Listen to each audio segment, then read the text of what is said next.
Everyone, welcome. We are doing our first, it's a big deal, right? Our first episode of our new project here. We aim for self-defense. I'm Elias. I am really excited to be joined by my friend Alana McLaughlin. Alana, thanks for jumping on. Hey, hi, hello. I am also here. So Alana and I, just as of like last night and this morning and 2 seconds ago, for the first time, I believe for both of us, we're jumping into a text, Lenin letters from afar, third letter from Vladimir Lenin concerning a proletarian militia.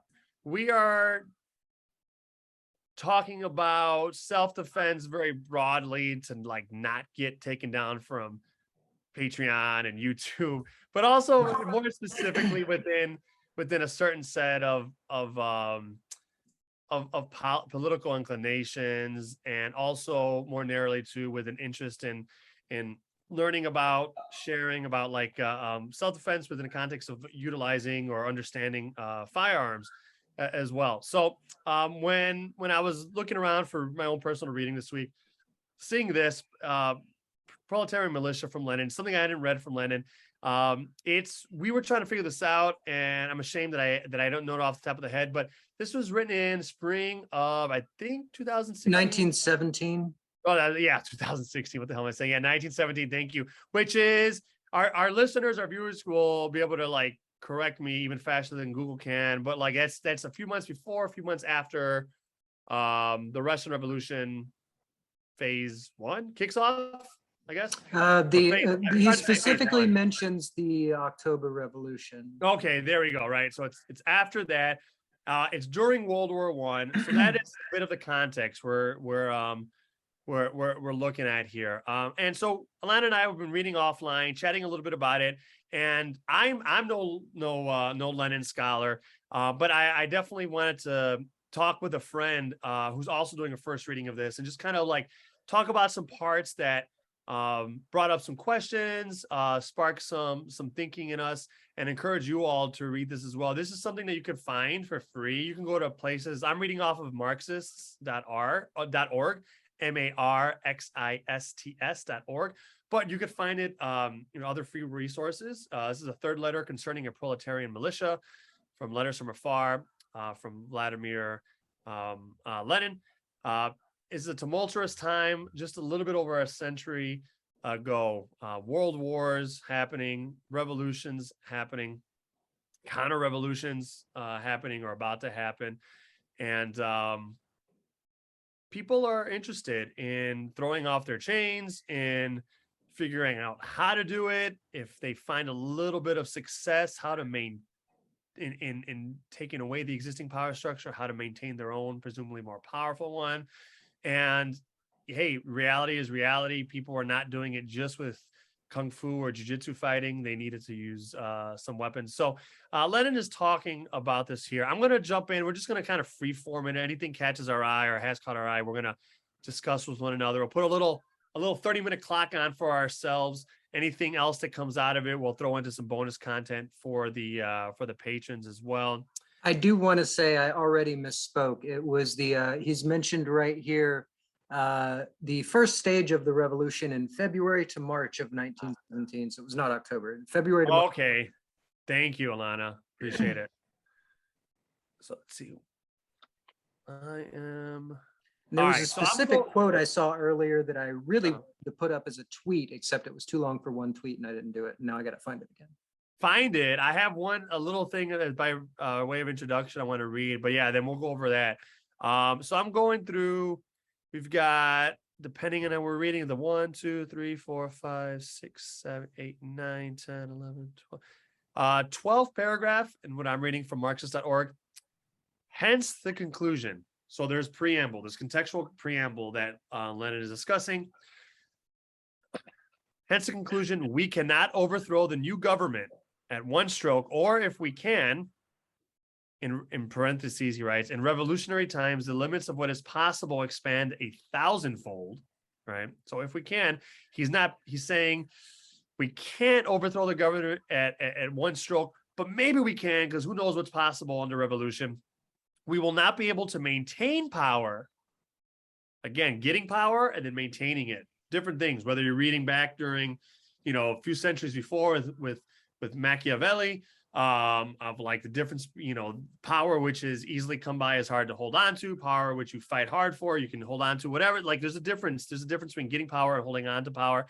Lenin writes, we will not be able to maintain power unless we counter the magnificent organization of the entire Russian bourgeoisie and the entire bourgeois intelligentsia with an equally magnificent organization of the proletariat, which must lead the entire vast mass of urban and rural poor, the semi-proletariat, and small proprietors. So big picture, he's saying, listen, if we want to we might have some progress, some momentum on the way, but even if we get power, we can't, even if we won't be able to get it unless we realize that we're up against magnificent entrenched power structures. Power structures, yeah, and we need to create our own similarly magnificently organized power structures, right? And then within that context, he's going to talk about, I think, the need that he calls for a militia. And in this particular piece, he's talking very specifically about his differences with anarchists and that's right. His feeling of the need for a revolutionary government. And again, this is the kind of thing where, while my politics aren't 100% nailed down, I agree with him that, when you're up against like one of the largest military empires in history, you need a certain level of organization. And then whether or not you're calling it a government sort of becomes a point of, I don't know, what's the word I'm looking for? It's like a formality or like a matter of semantics. Yeah, semantics. That's what I was looking for. Guess I got punched in the head too many times, losing my vocabulary. No, I hear you. I think that's right. Yeah, and there's the part here. We need revolutionary governments, italicized. We need, in parentheses, for a certain transitional period. This is important within like a state broadly, right? Yeah, a state. We need, he says, a state. And he goes on, like Alana says, this is what distinguishes us from the anarchist. This may seem like in modern context, depending where you're coming from, this may seem like a discussion about like fringe groups. In this context, it is not. There are anarchists, there are Marxists, there are, bleeding into the two. There's a lot of groups that are doing a lot of work, and they're battling, they're working together, they're trying to distinguish themselves from one another. Like this is not a small, in this context, this is not a small like distinction to make. This is an important one because there's a lot of similarities. So we need a revolutionary government. We need, for a certain transitional period, Lenin writes, a state. This is what distinguishes us from the anarchist. The difference between the revolutionary Marxists, which he's including himself in that, of course, and the anarchists is not only that the former, the Marxists, stand for a centralized, large-scale communist production, while the latter, the anarchists, stand for a disconnected, small production. Talking about economy here. The difference between us precisely on the question of government, of the state, is what we are for, and the anarchists against. So he's framing this as a positive versus a positivist versus like a politics of negation between Marxists and anarchists, utilizing revolutionary forms of the state in a revolutionary way for the struggle of socialism. This is important, right? Like this is an important argument. I, like Alana, have not like nailed down my politics and like siloed it into one, group. I don't know that I have any desire to either. I'd rather be, I'd rather take a true jiu-jitsu or a true Jeet Kune Do philosophy and just like use what works in reality and abandon the rest based on my own judgment, as opposed to being doctrinaire or real like I don't know, I guess parochial and stuff about it. But this is important to think about what he's saying. He's talking about revolution, trying to overthrow a state, and already he's looking towards creating a new state, just for a little bit, like just for a little state for a little bit, for a little while. And he's talking about that government in the future that he's hoping for still being a revolutionary government. To me, that's interesting, and I know that's basic, but to me, the idea of a revolution existing in the form of like a state and a government that is now taking power, That's interesting to me. I don't know. And see, No, this is please. where he makes a very he makes a very succinct point and talks specifically about not just reproducing the same systems of policing, but also says that you still have to like sort of overtake them, like absorb them. Yes. So Yes. and I guess this is where I do have some critique because I'm not sure about the specifics of how to do that, you know. And then Agree. let's see, where is the I've jumped around too No, much. I started. I could jump. I right below that. I know. I think this is probably what you're starting to lead up to. We need a state, but not the kind the bourgeois needs. Yes, not the kind that bourgeois has created everywhere, from constitutional monarchies to the most democratic republics. And in this, we differ from the opportunists and the Kautskyites of the old and decaying socialist parties who have distorted or have forgotten the lessons of the Paris Commune and the analysis of these lessons made by Marx and Engels. Let's see, we need a state, but not the kind the bourgeois needs, with organs of government in the shape of a police force, an army, and a bureaucracy, separate from and opposed to the people. All bourgeois revolutions merely perfected this state machine, merely transferred it from the hands of one party to those of another. And see, this is where historically, looking back on this, looking back on the Soviet Union, looking back on attempts at socialist states, we can see where that has had a tendency to happen. But you also can't divorce that from the historical context of every attempt at a socialist state has immediately been under attack by every capitalist power in the world. That's right. Yeah. No, that context is super important. Whether or not we use it to like be apologists for particular abuses or not is up to us, or even agree that certain abuses exist. But that context is undeniable for sure. And I by the way, you said too, Alana, you're like, this is maybe the space for critique because you're not sure how the text points to how we can differentiate. And that was my main thing too. So I want to dig into that. I don't know that the text really lays that out. And this probably, I don't know how Marx and Engels really lay out how a government can be just temporary either, ever, in any of their stuff that I've read. So anyway, but it says, what kind of militia do we need? The proletariat, all the toiling people, yes. A genuine people's militia, one that first consists of the entire population, of all adult citizens of both sexes, and second, one that combines the functions of a people's army with police functions, with the functions of the chief and fundamental organ of public order and public administration. So I think this is interesting. Okay, so he's maybe starting to answer it. He's like, all right, maybe the military and the police being its own distinct class is part of the problem, like a little petty bourgeois class in service of capital. We need everyone to make up the military and the police. And I do want to get later. I want to get your take because I have some questions about the distinction between like army and militia, and I think that's kind of important. That's where my critique comes in. Is I was jumping ahead.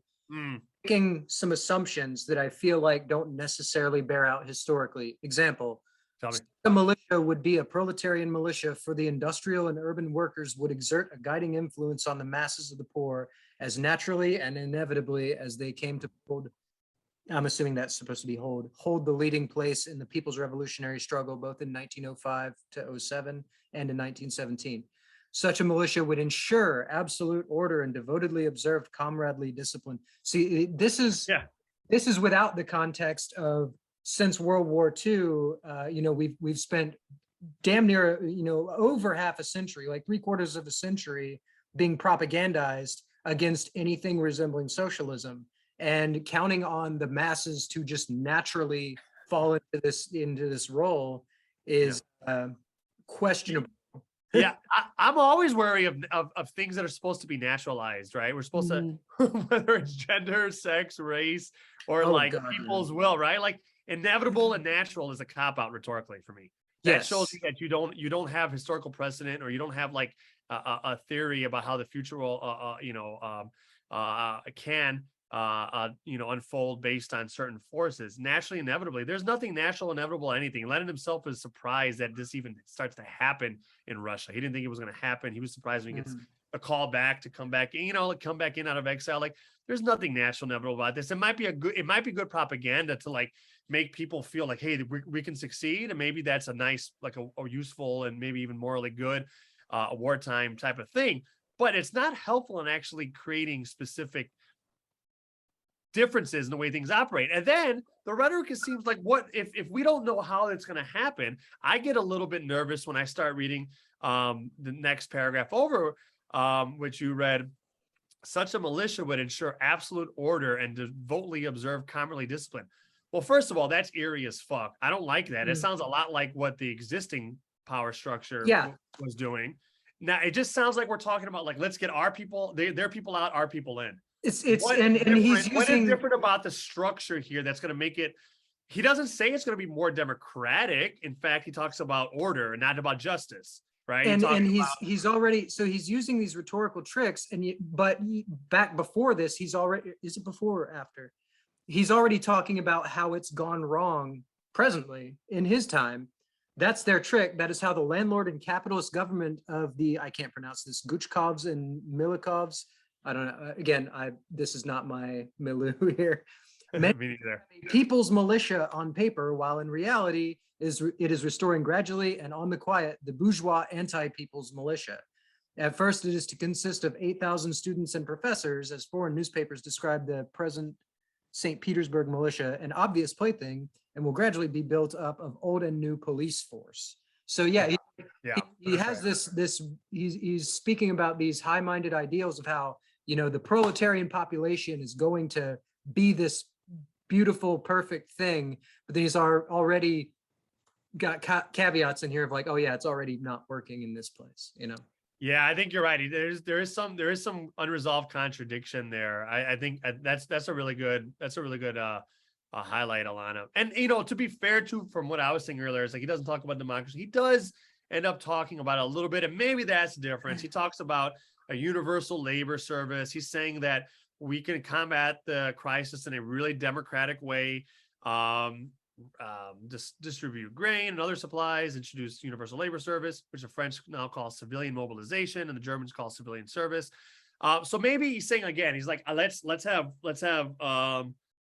I mean, he defines it narrowly, but for the time, perhaps really broadly and revolutionarily, women and men, and it's just like that's all there is, right? But like he's saying women also in military service and police service, which again, that is definitely going to be in a sense in this context sort of, I'm sure rare. And so maybe what is, if I'm trying to be accurate or charitable, but maybe he's saying, listen, if we make this something that everyone is involved in, it will be more democratic and then maybe more just, because everyone is a potential troop or soldier, everyone is a potential police officer. I don't know. I hate the idea that everyone is cops. Potential police officer. That scares me more than it assures me. But I think I know what he's trying to say.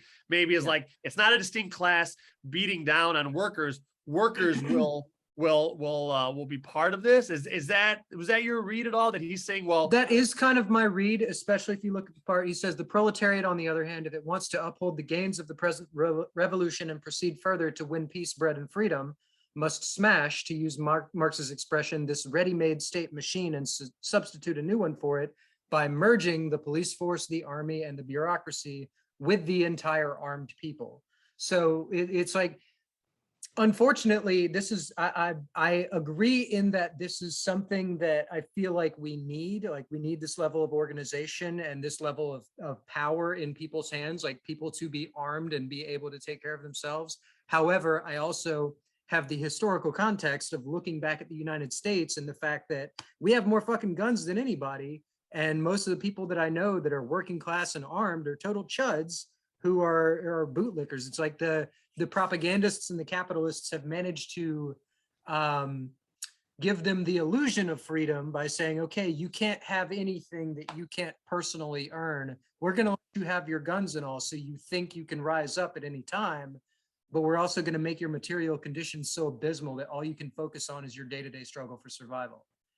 That's a really great point. And I suspect it'll come up in many more of our conversations. Like, I feel, me personally, and everyone can speak for themselves, I feel like me personally as as someone who in some portions of my identity is a marginalized person by society, and someone who's considers himself, broadly speaking, a leftist, and that I come to gun ownership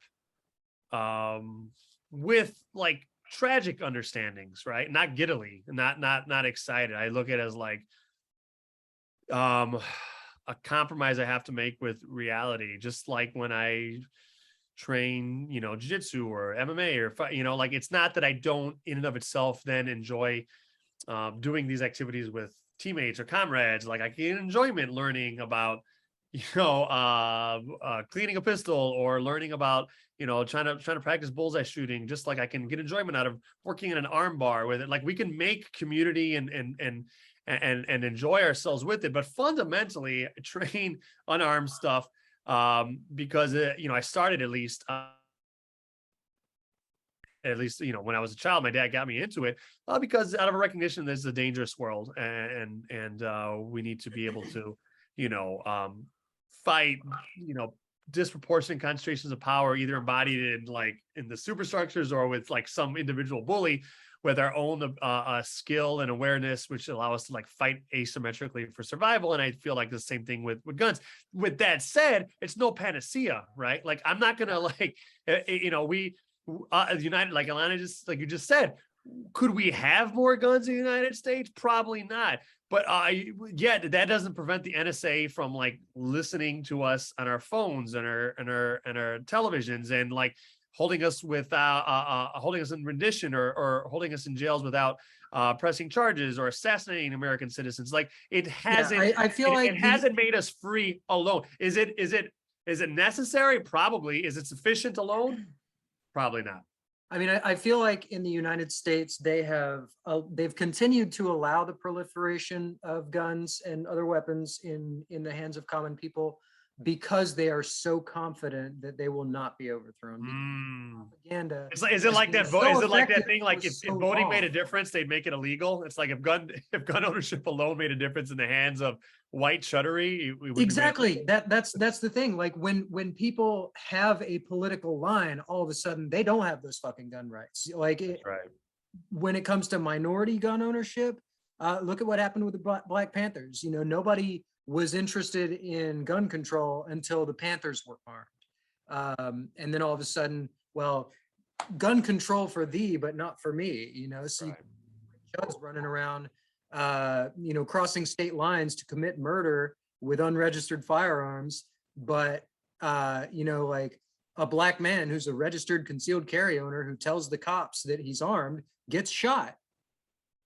It's right. Application of the law. So yeah, I mean, there's the law on paper, and then there's what actually happens. It's just like when I was in the Army, the regulations said that, studies have shown that group punishment is ineffective and therefore we will not use it. And yet everyone knows in every branch of the military at every level, group punishment is all that's used. Always. So they have what's on paper, and then they have what actually happens, and they're never the same thing. Those are really illuminating examples. Thanks for both personal and like broadly historical. Thanks for bringing that up. Yeah, I think that's super important to. I think that's super important to understand. I definitely, yeah. It's not a panacea. Certainly, it might be necessary. And I wanted to ask you along the lines of like practical matters here. Difference. I'm just, I've just always been a civilian and a novice and a layperson, certainly in this regard. But what are some differences? I want to tease out either like in the grammatically or just historically or whatever. But like, it seems to me there's differences historically between what like militias and like people's militias and standing armies. And this is where I feel like this might be the most reasonable parts, the most common sense parts in this context might lie in these differences. So for example, like, would it even be possible in this context, as far as you and I know it, as not historians and not like scholars of this age or anything like that, but as far as we can tell, as far as we know, Alana, would it even be possible for like these revolutionaries to like have a standing volunteer professional army at this point, or is like giving everyone a gun the only thing they can do? That's the problem, is as soon as you start talking about having a militia, it's totally fine as long as your politics are absolute shit. You know, if you're a God-fearing American who wants to marry 16-year-olds and outlaw abortion and oppress trans people and kill black people, then your militia is fine. But the moment you're the Panthers, the moment you start talking about liberation from capitalism or whiteness, you are not going to have a militia. You're going to get killed. Like the moment you start talking about standing up to these power structures, no, you cannot have a militia. You will die. Yeah. And that's it. I mean, I definitely don't have an appreciation for like the different ethnic groups or in Russia at this time, but I'm going to take a leap and say this is by modern standards. I don't know what they were then. By modern standards, it's a fairly racially or ethnically like homogenous compared to America too. So like it might not be right. Like, yeah, it's not a consideration in the same way. I mean, I'm sure, well, you know, Jewish people are racialized huge in this context, obviously, and like fucking, you know, shipped out, murdered, whatever. Like there's definitely like races in here and stuff. But I think compared to the United States, it's definitely not like they're not thinking about black people within the context. Yeah, I mean, see what I think a lot of context that folks might be missing is that you know, like when we think about World War II and we talk about Poland, most people, I would say, like from just Western liberal education, Poland were just these victims of Nazis, right? The Nazis invaded Poland, and that's all there was to it. But if you actually look at historical context, hell, a good example, there's a Netflix documentary about an artist named Tchaikovsky, who he was a Polish national, and you know, part of his popularity in the U.S. was he was this Polish artist who was displaced by the Nazis. But also what he doesn't tell you is that in his early days in Poland, he was the head of an esoteric order that hated Jews and used swastikas in his art. And literally the difference between him and the German Nazis was that the Nazis invaded him first. You know, like it was literally like Polish nationalism, white Polish nationalism, the people of Poland. So when they talk about race in this context, back then, it was like the concept of race was very localized, very specific to that nation. Whereas now we have this pan whiteness that's sort of fallen into place. So that way, you know, every white racist in America that is severed from their actual cultural roots can just adopt this pan whiteness. So now every white guy's a Viking who is reaching back for his, you know, you see what I'm saying? Like they're creating their own mythology and using it as sort of justification for oppressing these other groups. It's a lot easier when, you know, if you've got a Russian and a Ukrainian and a German and you put them all in the same room, well, you might not be able to tell who's who if they're not speaking. But if you put all of them in a room with a black guy, oh, well, that guy, you know, a black American and a white American in that same room, well, the white American is part of that pan-white group and the black American is the outsider, you know, and I feel like that's the kind of context that maybe Marx and Lenin didn't have, or, you know, I say I'm probably being too generous there, you know, because there were struggles about race going back then, you know, like during the American Revolution, there were British fucking, sorry, I don't know if this is, oh wait, we're on the internet, go for it. Yeah there were British politicians during the American Revolution saying that, you know, it's awfully you know, awfully rich for these Americans to be talking about all men are created equal while they own other men, you know. So like this was acknowledged back then. There were people that said, you know, race is a thing, racism is happening. Absolutely and you know, and Marx certainly was aware of, like, even like during, you know, the mid 19th century of slavery and like that type of super structural, like beyond oppression of black folks. So no, you're right. That's a good point. We can't assume that it was like of another time where there was no awareness of that. I think in this particular context of like this, But back to your civil original war and point, stuff in like Russia. here in Russia, it's pretty safe to assume that these are all what we would currently call a bunch of white guys. Right, right. Yeah, yeah. No, that's right. Yeah, I think again, like I'm sure there was plenty of anti-Semitism here. We know there was and stuff too, but like not I'm saying not in Lenin, but like in Russia, right? Mm. And plenty of like outgrouping of Jewish people and probably like gypsies and all also a lot, but exactly like people that now we would consider white or that the world I mean, most would complete consider side white. note here, like people keep asking me my opinion on the invasion of Ukraine by Russia. And I'm, like two bad things can be true. Like there Yep. are Nazis in Azov Battalion, and Yep. Russia is also super right wing, and I also have seen like Russian Nazis. Like Mhm. two things can be bad, two things can be true. Like I don't have a dog in this fight because like I feel for the working class people in both countries that are dealing with this shit. I've seen anti-fascists on the ground fighting for Ukraine. But also I know that in my lifetime, if there were not a war right now, I would not be safe in either of those countries just to exist. Yeah. That's not stretching, that's not hyperbolic.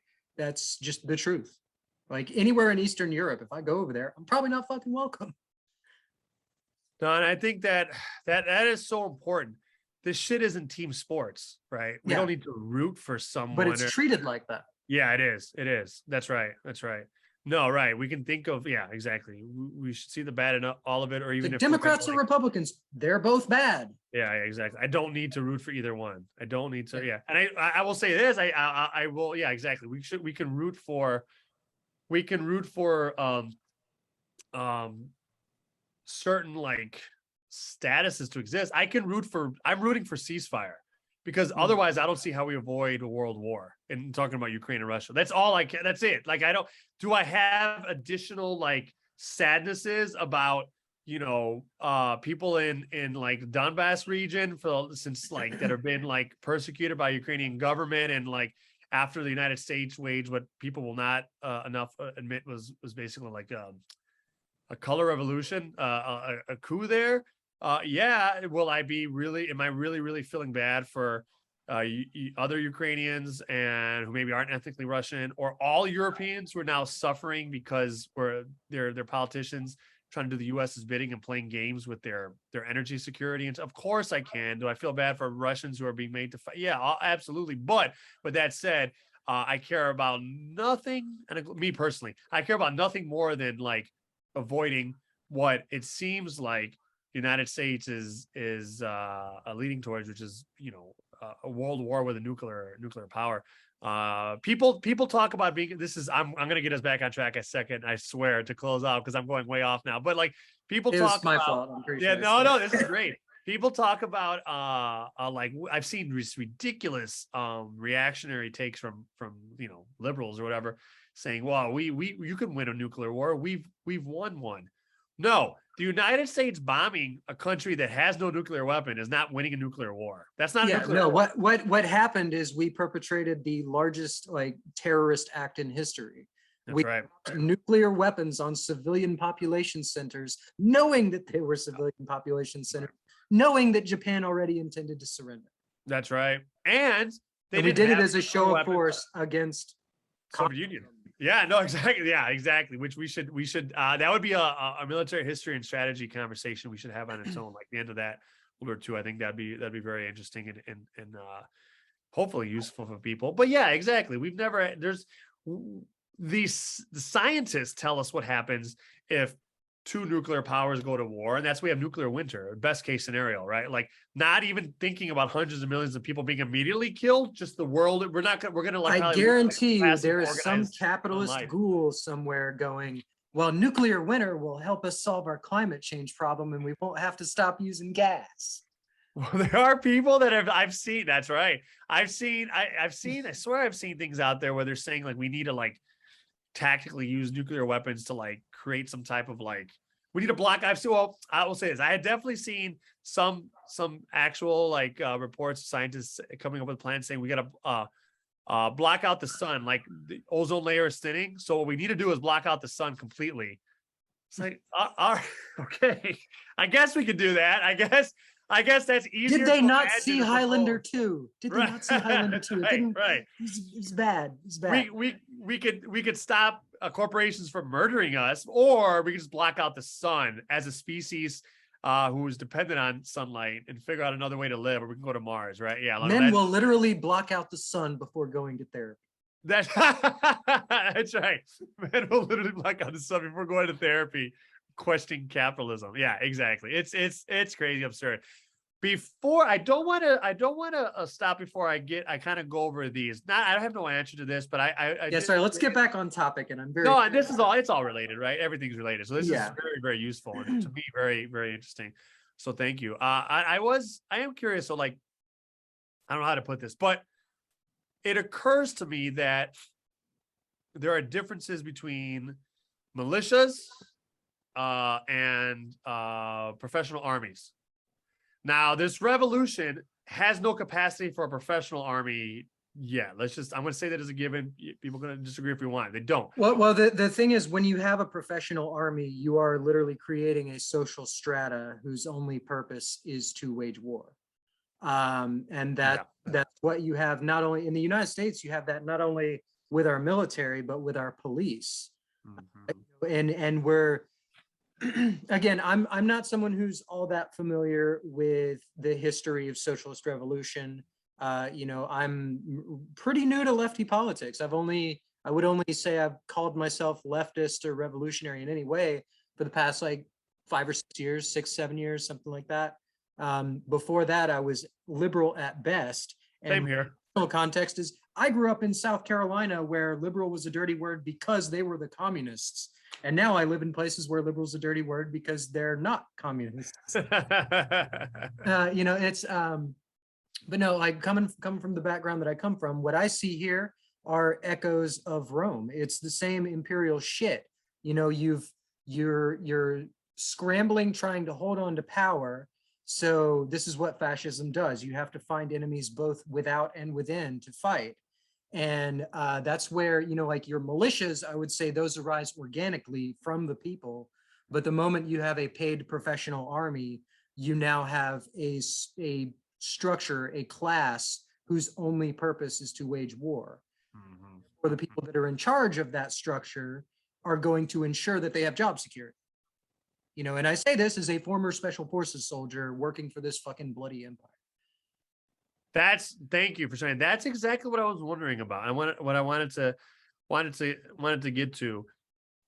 Professional armies, wage war for a living, right? On behalf of whatever. Well, and even within the United States military, the army itself, in the army, within the army structure, there's still the idea that we could have conscripts, we could have a draft, but within special forces, like part of the special forces soldiers creed, it's I am a professional soldier.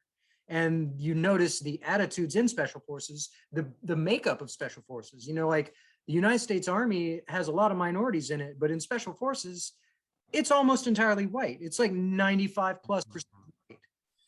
And historically, up until very recently, it's been all male, all white men. And the attitudes there reflect that. The amount of loathing and just like completely like disrespect for civilians, for other members of the army that weren't professional soldiers, for women, I can't express it to you without like saying really horrible shit that I don't want to repeat. But it's just take every piece of like white masculinity in America that you can think of and condense it, and that's special forces. So that's the problem that you run into with a professional warrior class. It's just like the knights in medieval Europe. If you have someone that is a professional warrior class, I feel like they're going to become parasitic at some level. Like their job is waging war, and it's in their interest to make sure that there is still war to fight. Thanks for explaining that. That makes a lot of sense. Because on a practical level, they probably had no other option. They didn't have the resources to create a professional like standing army. But the same token, maybe then, in light and understanding of what you're describing, maybe that's one of the more, I don't know what word to use, progressive or revolutionary elements of what he's suggesting is But see, that here's where we start. it's a people's militia. It's not a professional army. And then, so ironic, because we're going to go into later the Soviet Union, which then goes on and obviously creates these buffers against the United States and becomes an empire. Russia is not an empire now, I don't think, but unless you want to go back thousands of years or whatever. But militias are not going to go invade other countries. They might, Yeah. they can defend, correct me, please. They can defend, but they can't go out and invade other countries. So maybe that's a very revolutionary and progressive thing about this text, what it's calling for. It's not calling for an army to go expand a sphere of influence and become an empire, but rather just the people to defend themselves. Yeah, but see, that's where we start running into the contradictions here, because it feels like that just becomes a matter of semantics. In the United States, we don't call it the Department of War, we call it the Department of Defense.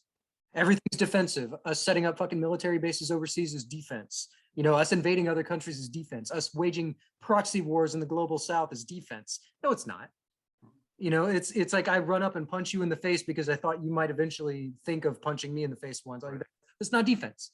But yeah, I worry that like when it comes to the sort of semantic arguments, that's what it turns out to be. Because in an era where every nation has a professional army, a militia that doesn't have that professional soldier class is going to be, for lack of a better word, outclassed by professional soldiers. So, and now you have the necessity for this warrior class, and then that warrior class is inevitably going to do the same shit the warrior class does in any other society and try to maintain their hold on power, just like with the bureaucratic class, just like with government classes. So this is a case of like, as I read this document, as I look at historical context, I'm trying very hard not to just be completely fucking black-pilled here and go completely cynical. But like we see all these, we're able to identify a ton of the problems here, but identifying solutions is where we're struggling. Yeah, no, I think that's great. Yeah, I think the prescriptions, specifically about creating like these single party states are, even in theory, I'm dubious of that, right? Like I think the Marxist-Leninist analysis of this, of where things are is wonderful, and who can predict the future? So it's not even like I'm trying to condemn them, and I don't think I'm absolutely, I don't think they killed more than like the capitalist, single party, corporate duopoly like appearance has done or anything like that. It's not like that. I don't think anything that has been even in name or is in name socialist or communist now has approached anywhere near the body count of capitalism, even just fucking our deaths, because when they start talking about deaths that communism is responsible for, they mean all the Nazis that communism right everyone that ever died of anything under a communist regime. And it's like, well, if you want to use those rubrics, capitalism has killed far more. Absolutely. Under capitalism is a death that capitalism is responsible for. Oh no, absolutely. But I am, exactly. But I am dubious of that too. And I wonder then, can a state ever be revolutionary? They're maintaining, yes, this is the revolution. The revolution continues through this government, and really, that's because what I'm wondering is, what's the missing piece? What turns a militia into a problematic professional army? State power. And it's a catch-22 here, because on one hand, like I absolutely agree, we're not going to overthrow the greatest military empires in history without forming our own military empires. Right. And here we are, right. You've become the bad guy to beat the bad guy. And how do you maintain that revolutionary spirit under those circumstances? Yeah, no, I think that's right. Yeah, right. And then of course the liberal argument is that, oh, well, we can talk things out, but meanwhile we're going to keep letting capitalists bleed us all dry. And the imperial wars don't count if you can't see them from our house. It's fucking NIMBY and imperialism. Absolutely, right. To the point where most Americans, I don't even think are aware of, or I don't think are aware of that. Like not too long after this, the United States invaded invaded Russia. We don't know that. People don't know that we invaded Russia as part of World War One. Once the revolutionary government, went into place and said, yeah, you know what, this war, our involvement in this war, World War One, was a czarist project. He's out, so we're not paying the war debts. And then the UK bankers were like, oh, this is a problem. It got together with the US, and I'm being very reductive here, but I think I'm being true. Said, yeah, we have to punish this government. And I think everything that follows is a response to a government that said, we're not paying war debts anymore. And then we got to send the soldiers to back up the bankers. And this is where my South Carolina public school education fails me, because I don't remember all these details. Mostly what I remember is like looking at World War II and going, okay, so Russia was with the Nazis initially, and then against the Nazis. Right. And then Stalin was Uncle Joe. And then we were in a Cold War with communism for, I full disclosure, I am ancient. I was a child in the 80s going to school doing earthquake drills where we ducked and covered under our desks in South Carolina where there are no earthquakes, so, this is the backdrop that I'm coming from. So yeah, like the thing is, I feel like as human beings, as rational beings, we like to be able to categorize things and be like, this is good and this is evil, this is good and this is bad. And everything is fucking nuanced. We can acknowledge that Marx might have had some problems around race, some spots that he didn't see. We can acknowledge that, Jewish people have been under attack everywhere in the world, but also like Israel is an apartheid settler state. Two things can be true, as I've said with many things. There are trans women, definitely an oppressed class, that are fucking Nazis, fascists. And I'm not even talking about Caitlyn Jenner. I'm talking about like Draken Sayre, who was at fucking January 6th. Everything, like in these situations, like we're in late stage capitalism, we're watching the fall of empire in real time. Things get real fucking complicated real fucking fast. I don't think we can end on a more true statement than that. So I think we will leave it there. We've been discussing, I'm Elias, this is Alana McLaughlin. We've been discussing Vladimir Lenin's third letter from Letters from Afar concerning a proletarian militia. The context for all of about 5 minutes before we got sidetracked. Right, no, it's all connected. We were in there. We went to the text hard from the get-go, and then we veered off. But we went to the text, right? I always tell my students in literature classes, go to the text, talk about what you're talking about, go back to the text. I think we did that. Find this yourselves, y'all. You can find this for free. I'll link it up I'll link it up when we right here in the post. Share this with friends. This main conversation will be available for everyone. We're gonna have some bonus content for the patrons. But third letter concerning a proletarian militia, you can find it in places like Marxists.org.